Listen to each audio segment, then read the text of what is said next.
وكفى والصلاة والسلام على عباده الذين اصطفى ما بعد فقد قال الله تبارك وتعالى في القرآن العظيم وفي الفرقان المجيد بعد أعوذ بالله من الشيطان الرجيم بفضل بسم الله الرحمن الرحيم وعاشروهن بالمعروف صدق الله مولانا العظيم.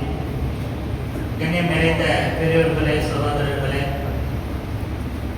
இவ்விழாவில் நாயகனாய் வீற்றிருக்கக்கூடிய மணமகன் முகமது மைதீன் மஸ்லகி அவர்களே, பாக்கியம் மிகுந்த ஒரு நிக்காவுடைய மஜ்லிஸிலே நாம் எல்லோரும் அமர்ந்திருக்கிறோம். மணமகனாக அமர்ந்திருக்கக்கூடிய மைதீன் மஸ்லகி என்கிற எங்களுடைய அந்த பிள்ளையை பற்றி சொல்வதென்று சொன்னால், 7 வருடம் எங்களுடைய மதரசாவில் அவர் எங்களிடம் பாடம் பயின்றவர். அமைதியான ஒரு நல்ல அன்புமிக்க பண்பான ஒரு நல்ல மனிதன். அதே போல தன்னுடைய அறிவார்ந்த செயல்களால் எல்லா ஆசிரியர்களுடைய மனதிலும் இடம் பிடித்த அற்புதமான ஒரு மணாளனை இந்த திருமணத்தின் மூலம் மணப்பெண் அடையவிருக்கிறார் என்ற ஒரு சான்றிதழை மன்பூசலா அரபிக் கல்லூரியின் ஆசிரியன் என்ற வகையில் நான் அளிப்பதற்கு தயங்காமல் இங்கே இருக்கிறேன். அருமையான பெருமக்களே, நாம் நிக்காவுடைய குத்துபாவிலே 3 ஆயத்துக்கள் 3 வசனங்கள் ஓதப்படுகிறது. அந்த 3 வசனங்களுமே தக்வா என்ற இறை அச்சத்தை வலியுறுத்தி ஓதப்படுவதை நம்மால் காண முடியும். முதல் வசனத்திலே அல்லாஹ் தஆலா, நீங்கள் அல்லாஹ்வை அஞ்சி நடந்து கொள்ளுங்கள், நீங்கள் எல்லோரும் ஒரு ஆண் பெண்ணிலிருந்து வந்தவர்கள் என்று அல்லாஹ் தஆலா சொல்வார். இரண்டாவது வசனத்தில் எந்த விதத்தில் அல்லாஹ்வை அஞ்சி நடக்க வேண்டுமோ அப்படி நடந்து கொள்ளுங்கள் என்று சொல்வார். மூணாவது வசனத்தில் நேர்மையாக நடந்து கொள்ளுங்கள், அல்லாஹ்வை அஞ்சி கொள்ளுங்கள் என்று சொல்லுவார். திருமணத்தில் மாத்திரமல்ல, மற்ற எல்லா இடங்களிலும் தக்வா என்ற இறை அச்சம், நம்முடைய ஒவ்வொரு காரியத்திலும் இறையச்சம் இருப்பது சாலச் சிறந்தது. அந்த செயலை சிறப்பிற்குரியதாக ஆக்கி தரும். அதிலும் குறிப்பாக திருமணம் போன்ற காரியங்களில் இருக்கக்கூடிய மணமக்கள் தங்களுடைய ஒவ்வொரு காரியங்களிலும் இறைவனுக்கு பயந்து, மற்றொரு வார்த்தையில் சொல்வதாக இருந்தால் மனசாட்சி பிரகாரம் அவங்க நடந்து கொண்டாலே நிச்சயம் அவர்களுடைய வாழ்க்கை சுபிச்சமாக செழிப்பாக இருக்கும் என்பதை அந்த மணமக்களுக்கு உணர்த்தும் விதமாகத்தான் திருமணத்திலே தக்வாவை வலியுறுத்தி இங்கே வசனங்கள் ஓதப்படுகிறது என்பதாக அறிஞர் பெருமக்கள் நமக்கு சொல்லித் தருகிறார்.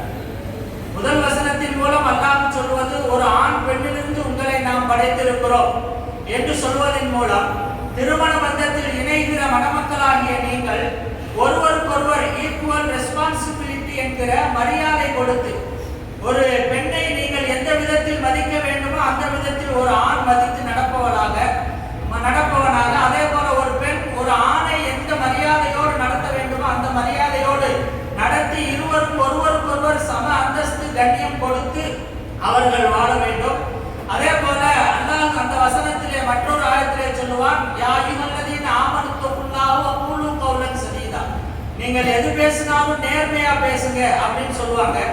அப்ப மணமக்கள் இதுல நாம கொஞ்சம் கவனமா இருக்கணும். நாம மாமனார் வீட்டுக்கு போவோம், மாமியார் வீட்டுக்கு போவோம், சில கவனக்குறைவாக நமக்கு அவமரியாதை கூட ஏற்பட்டிருக்கலாம்.